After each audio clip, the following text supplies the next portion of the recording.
Welcome, everyone. Oh, come on. Welcome, everyone. Thank you. Welcome to the VCU School of Education 2018 and 19 Convocation. As always, the Kid President gives us a lot to think about. How do we show up and how can we be the light? So much of the work that we do directly connects to this call of action by preparing the next generation of teachers, counselors, and administrators who will impact the quality of education and life in our communities. It is hard work of our faculty, staff, and students that brings light to the communities around us. And I'm thrilled to be a part of it in my third year as Dean of the VCU School of Education. This is an exciting time for VCU and the School of Education. Over the last 2 years as Dean, I had the opportunity to speak to internal and external stakeholders and serve on state-level task forces that have afforded me a more comprehensive understanding of the challenges and issues facing urban and high-need schools and the opportunities that these challenges present for the School of Education. I'm proud to say that our faculty and staff are working very hard, leaning into meeting and addressing these statewide challenges at an even higher level. This year gives us another opportunity to meet these challenges, to do more for our students, for our communities, and for the state. So thank you for being here with me today as we celebrate the opening of this academic year.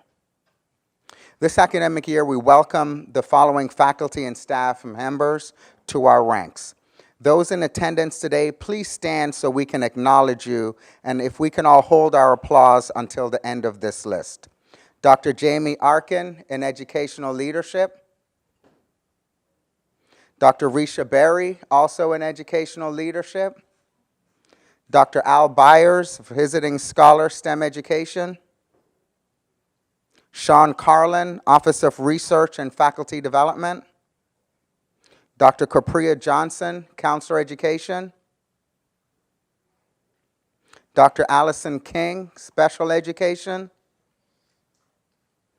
Dr. Lan Liu, Visiting Scholar, Shanghai Normal University.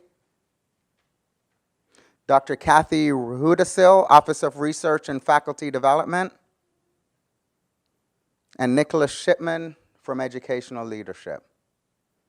Let's give them a warm welcome to the VCU School of Education.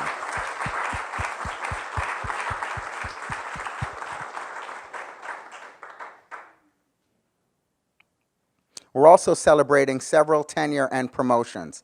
Congratulations to Dr. Bill Muth, Professor, Dr. Catherine Dabney, Associate Professor with Tenure, and Dr. Philip Ganilka, Associate Professor with Tenure. Congratulations.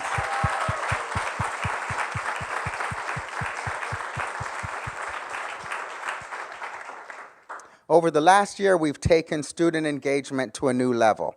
Out of conversations with students, the need for a student governing body has emerged. So this year, we're launching the VCU School of Education Student Council, which will represent students in the master's and doctoral programs, as well as hold a seat on the Dean's Leadership Council. We're also launching a new student and alumni engagement program to increase both student and alumni engagement, to strengthen connections, build relationships, and to advance the mission and vision of the School of Education. Last year, we also tested a mentorship program in our Department of Teaching and Learning, which will continue with the goal of expanding to all departments in the near future. Diversity, equity, and inclusion are a high priority in the School of Education. As such, our Diversity, Equity, and Inclusion Committee will be taking a more active role throughout the academic year. One of their impactful initiatives is the annual Teach-In, which takes place again this year. This year, the Teach-In will take place September 24th through the 28th and will involve classroom activities across disciplines that integrate topics on race, education, diversity, and inclusion. We will also hold a kickoff event with keynote speaker Dr. Ashir Nassim, who is our Vice President of Inclusive Excellence here at VCU, and he will talk about his vision for VCU to become the model university for inclusivity. As a part of the VCU iCubed initiative, Dr. Risha Berry will be working with the iCubed scholars in the Wilder School of Government and Public Affairs and the School of Social Work. And one particularly exciting project that Dr. Berry will be working on is the development of a Center for Urban Education and Family. July 1 marked the transition to a new VCU budget model. Over the last 2 years, the School of Education faculty and staff have made some outstanding decisions, and thanks to those decisions, we're one of the schools that is best positioned with the new budget model. We have significantly increased budget transparency and engagement in financial decision-making through the budget committee meetings, which are open to all faculty and staff, and will continue to do so as we go into this new budget model, aggressively focused on increasing enrollment without sacrificing quality and with an eye on diversity and inclusion. So thank you all so much for your efforts in this area. This past spring, we began on a comprehensive path of strategic planning. We held several internal and external stakeholder meetings and workshops and listened to some very important voices in this process. And we're continuing the strategic planning process this semester. We're hoping to wrap this up in the spring. And so some of the things that we're doing, we're conducting a final round of input gathering with our draft mission, vision, and values from external and internal stakeholders. We're conducting a comprehensive SWOT analysis and competitor analysis that will serve as additional background information to the Strategic Planning Committee who is leading this effort. And we've also created subcommittees that will focus their work on the 4 themes at the core of the strategic plan, which come directly from the new VCU Quest 2025 Together We Transform. And those 4 areas are student success, national prominence, collective urban and regional transformation, and diversity driving excellence. So I want to thank you all in advance for being a part of this process. You received an email requesting your time to volunteer on these subcommittees, and so I'd like to strongly encourage you to continue to lend your voice to this critically important process that's going to set the path for our school. Our faculty have been quite busy across all of our departments, and so we wanted to provide some top highlights from each department. In our counseling and special ed, we're welcoming Dr. Lan Liu from Shanghai Normal University in China. She was very instrumental and a very supportive guide for us when Yao Ying and I were in China earlier this year. Congratulations to Dr. Jason Chow and Dr. Kevin Sutherland on their IES grants. And we're also celebrating some recent SHEV approvals that reiterate the quality of our programs. In our Department of Educational Leadership, we're celebrating Dr. Tamika Ferguson for having her research featured in diverse issues in higher education, Dr. Genevieve Siegel-Holly on her recent Spencer Award, and the fact that the department has drastically increased their enrollment. In our Department of Foundations of Education, we're celebrating Dr. Jim McMillan and his 2017 Jason Millman Award. I've recently been calling it the Macmillan Award, but the Jason Millman Award. Dr. Ade Tefera on her co-editorship of the special issue on intersectionality for AERA's Review and Research. Dr. Christine Bay on her 2 research grants that she recently received, and Dr. Lisa Abrams' work at the Center for Assessment, Research, Policy, and Practice in Education in Dublin.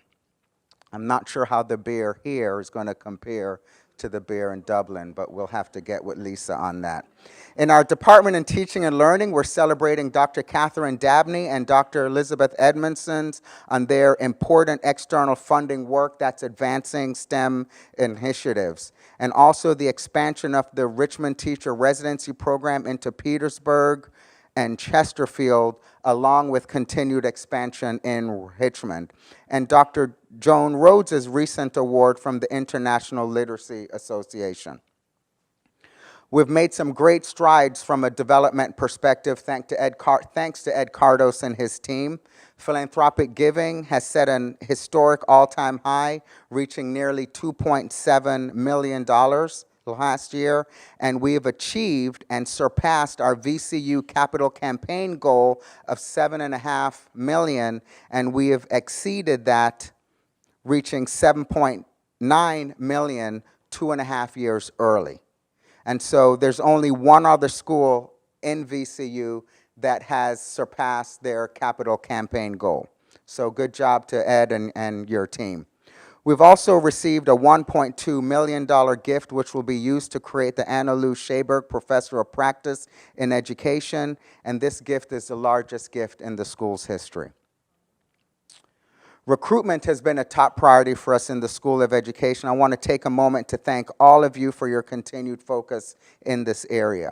This academic year will mark the first full recruitment cycle that we're embarking on under the guidance of our new recruitment coordinator, Dr. Jenna Lenhart, and also Deanna Burkett, who's our Director of Communications and Enrollment Management.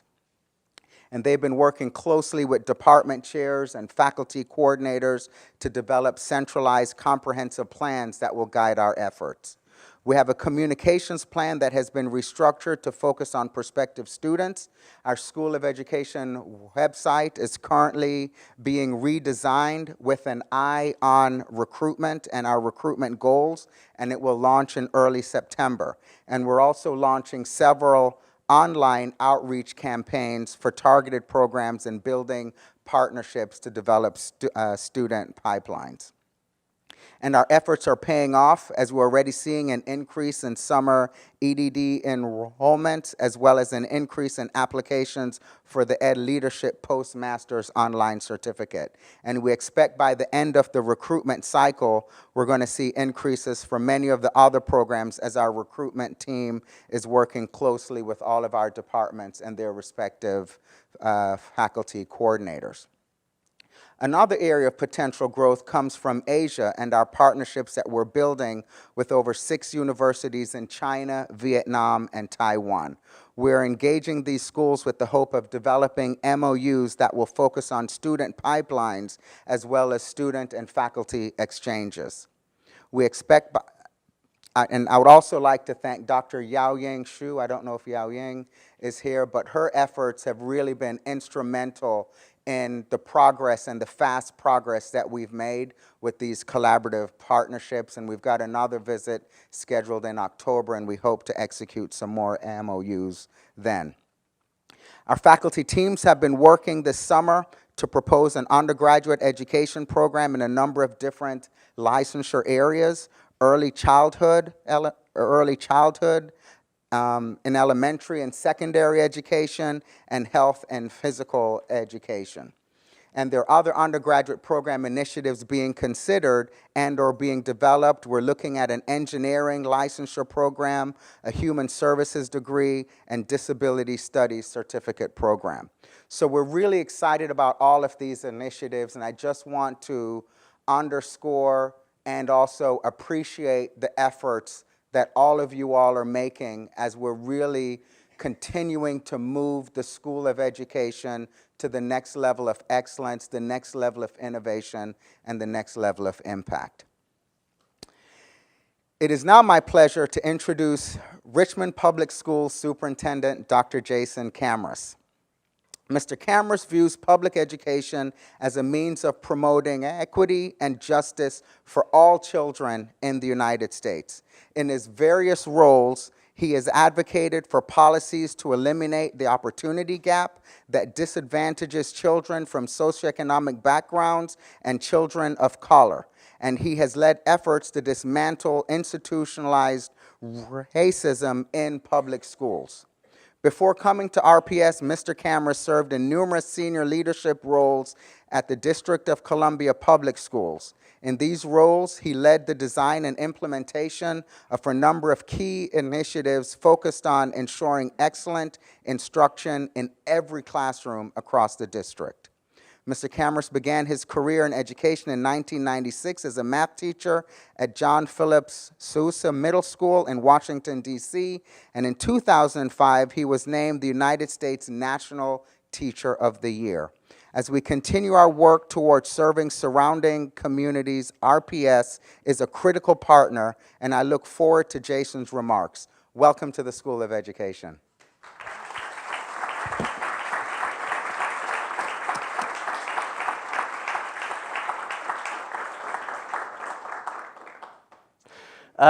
First of all, that is an interesting picture. I don't have quite as much gray in that one.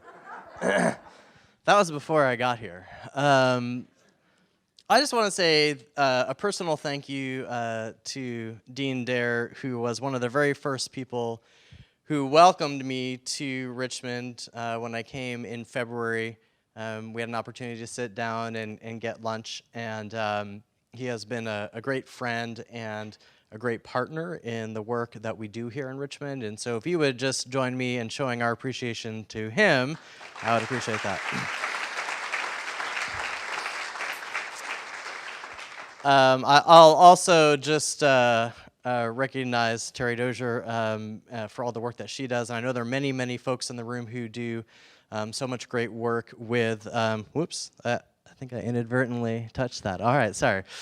With Richmond Public Schools, and we're so grateful, but I have to single out the Richmond Teacher Residency program that exists because of your work and VCU School of Education. And I have to say, having visited all of our schools many times, and I'm excited to visit them again in a couple of days when school starts again, the residents are fantastic. They are dynamic and energetic and skilled and passionate and have a mindset of high expectations for all of their students. And it's exactly the kind of individuals that we want in RPS. And then I've seen some of them go on and become full-time teachers, and they go into leadership positions within their schools.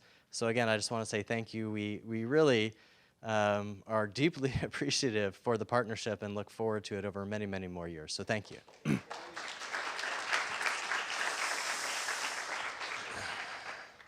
I'm going to be relatively brief because we have another wonderful speaker here who I want to make sure that you hear from.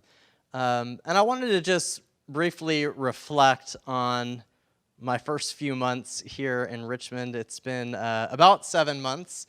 Some days it feels like it's been 7 days, and sometimes it feels like it's been 7 years. I have to say, it is an incredibly special city in many, many different ways, and I feel very lucky and very grateful to have the opportunity to serve as superintendent for Richmond Public Schools. This is a community that deeply cares about its children and is excited and energetic about the future for our young people. And it really does feel like this moment in time here in Richmond that I've been fortunate to arrive at. Many of you in this room have been fighting the good fight for years, if not decades, on behalf of the young people in Richmond.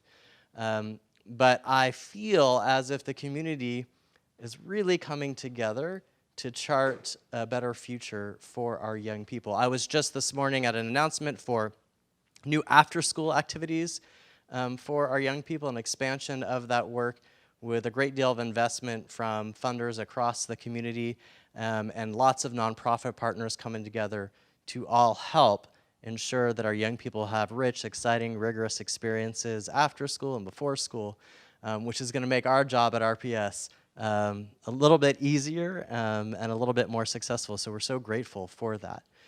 In my time, what I've learned beyond the great will of the community is that we have a lot of challenges, and I think you all know that. From our facilities to our test scores, to many of the challenges in our communities that spill out into our classrooms. I have tried very hard not to sugarcoat the challenges that we do have before us and that we do need to tackle over the next several years. At the same time, I take every opportunity that I can to celebrate all the greatness in our schools and, even more importantly, the greatness in our kids. So I've had the opportunity to meet thousands of our RPS students. I've been to just about every single classroom. And 201, I am so inspired by them. I'm inspired by their creativity and their humor. I'm inspired by their resilience. I'm inspired by their brilliance and how they think about the world and how they are approaching the problems, not only in their lives, but in their classrooms, in their schools, and in their communities. And I'm inspired by their humanity and empathy, which I see so much in our young people. And so the message I most wanted to convey and to share is my love for the students of RPS. And I want all of Richmond to feel that love. That our students in RPS, and I use the word our very intentionally, they have to be all of our students. We have to love each and every one of them as if they were our own flesh and blood. I believe that's the pathway to us becoming a truly great system, is if each and every one of us, in whatever role we have, whether it's as a professor or student or business person or community member, takes personal responsibility out of love for our children, for the success of each and every single one. And I say this as superintendent, but also as a parent. I have 2 boys myself who will be RPS students on Tuesday, and I think a lot about them. I haven't been with them for 7 months. My wife has been single parenting in DC, but we are finally reunited, and it's wonderful to be together. For the very first time in my life and in my son Ezra's life, I missed his birthday a couple of weeks ago, and it reminded me of the sacrifices that our educators make every day for other people's children. But it also reminds me of how powerful that contribution is.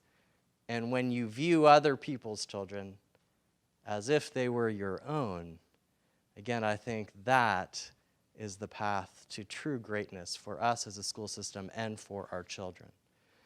And so if you haven't had the opportunity to spend some time in our schools or spend some time with our kids, I invite you to do so, whether that's as a mentor, as a volunteer, as a teacher, as a professional developer with other teachers where you get to hang out with some kids, as a club leader, whatever the opportunity, I ask that you take that step because we really do need each and every one of you to help us support our kids and spread that love across the city. And I firmly believe if every member of the Richmond community had a relationship with one of our students, had that connection, there's really no limit to what we can achieve with all of them together. Let me just conclude again by saying thank you to each and every one of you for all the work that you do in partnership with Richmond Public Schools.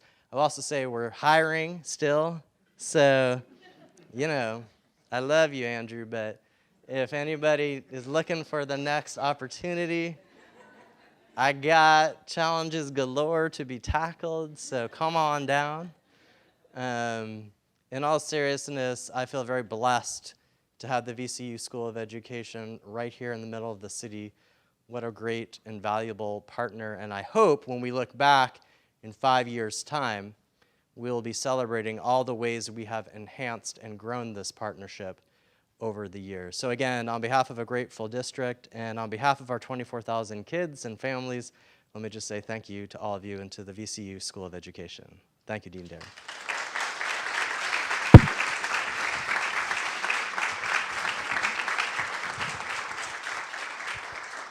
I now have the great pleasure of introducing Dr. Rahm Bhagat. By the way, I get introduced as Dr. Cameras all the time. I do not have a PhD, I just want to be clear, but Dr. Bhagat does. Dr. Bhagat is a longtime educator, arts innovator, and peacemaker. Rahm is passionate about equity and justice for all students. He specializes in restorative justice, trauma healing, social emotional learning, and culturally responsive mindfulness practices. He is committed to envisioning, designing, and connecting trauma-informed strategies and restorative practices for schools and communities throughout our division with the help of partners like VCU, his alma mater. Let me add to the bio to say we just hired Rahm because he is so incredibly talented to help us lead a big part of our strategic plan, which is making trauma-informed practices and restorative justice practices part of the RPS way. And when I was introduced to the community several months ago, people kept saying, "Have you met Rahm?" I'm like, who's Rahm? And like I'd go and they'd say, "Rahm," and then finally I met him and I was like, I get it now. And we have this connection. Rahm also taught in DC Public Schools, so feel kindred spirits from a prior life. Ladies and gentlemen, Dr. Rahm Bhagat.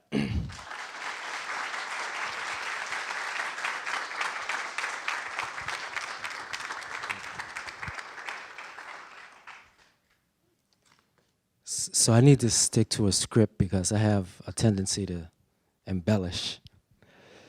So good afternoon, VCU School of Education. I'm honored to be here with you.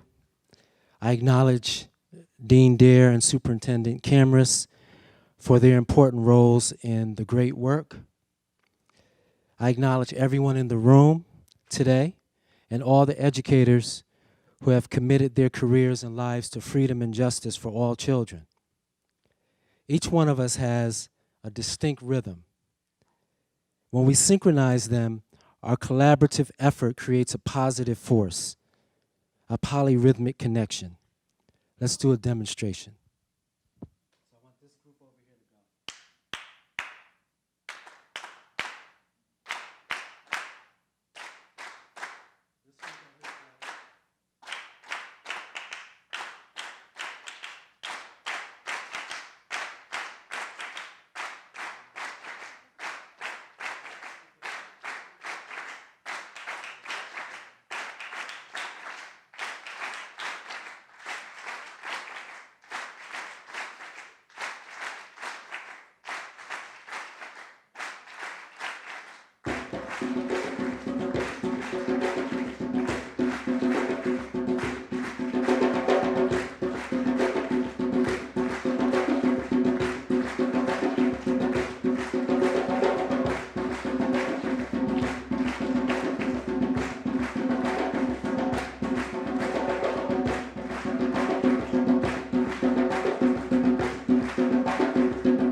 The renowned sociologist and educator, Dr. WB Dubois, go back one.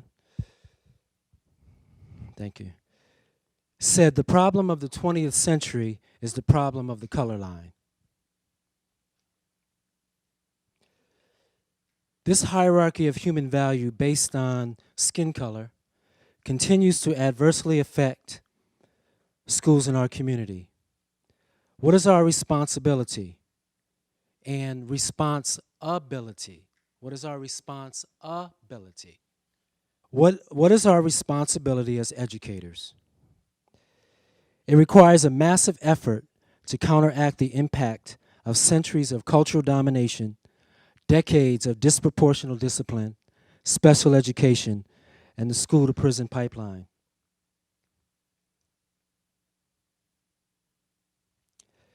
The historic harms caused by school segregation are generational.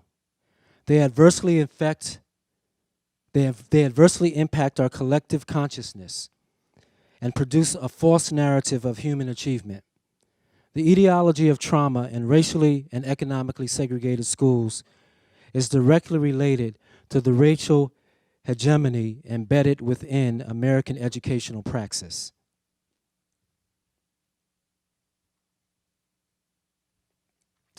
Race and income predict how well a student will thrive from infancy to adulthood in most areas of human engagement.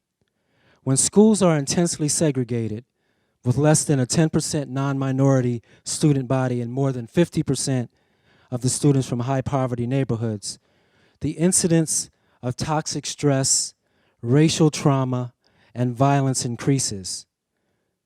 These symptoms, or more specifically syndromes, are indicative of social arrhythmia. That is, communities out of balance, where disconnection, alienation, and mistrust prevail. How many of you are familiar with this quote?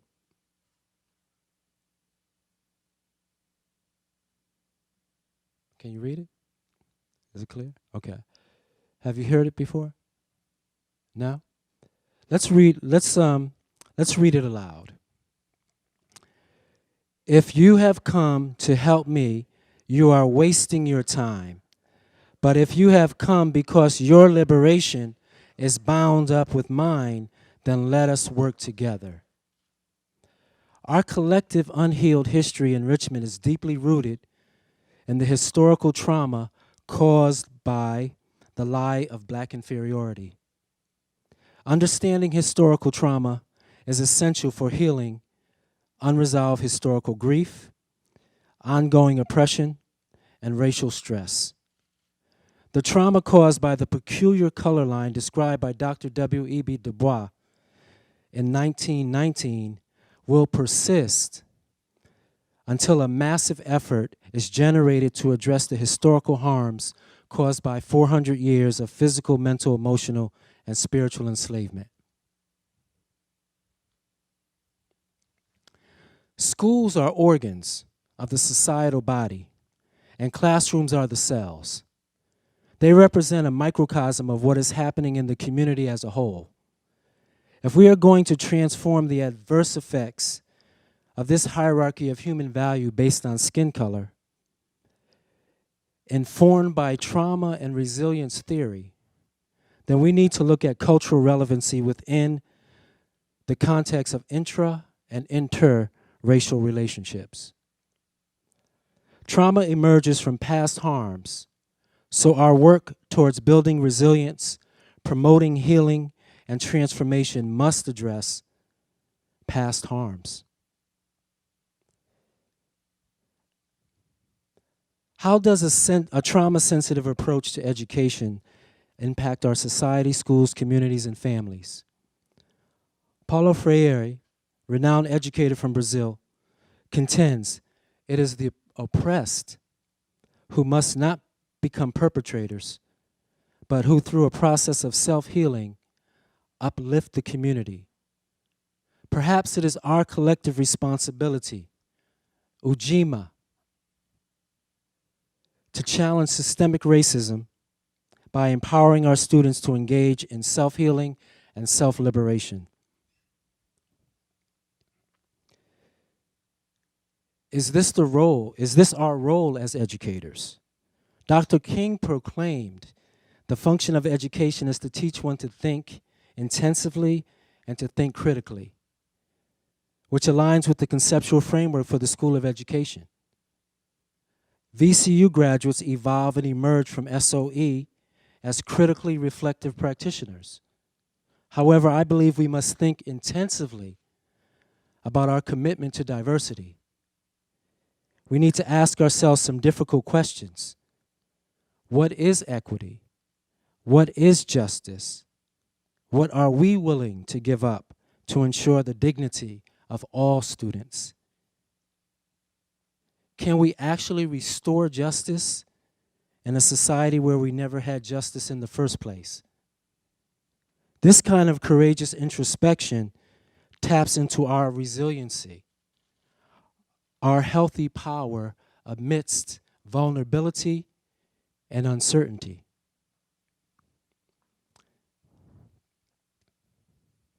Together, we can defy the lies perpetuated by the hierarchy of human value based on skin color.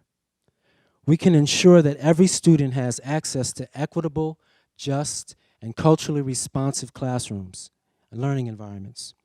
Together, we can counteract the long-term traumogenic effects of massive resistance with the synergistic impact of massive resilience, a trauma-sensitive approach to restorative justice in education, whereby trauma healing, restorative practices, mindfulness, and artfulness intersect to inspire compassion, collective responsibility, and collaboration among our diverse communities.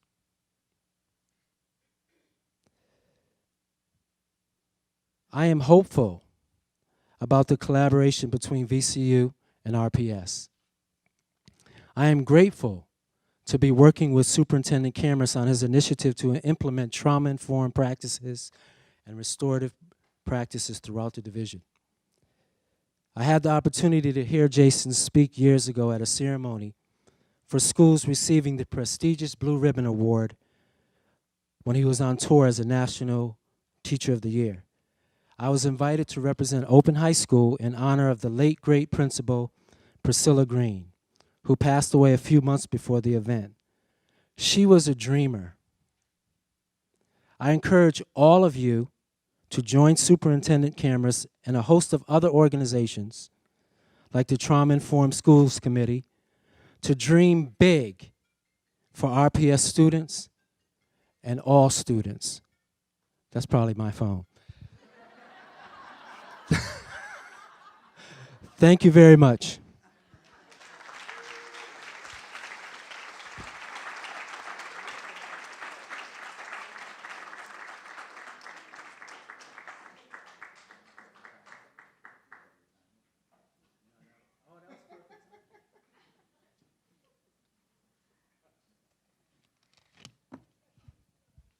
Jason and Rahm, thank you all so very much. And, you know, as Dean of the School of Education, you've all heard me say this. I think everyone has heard me say this.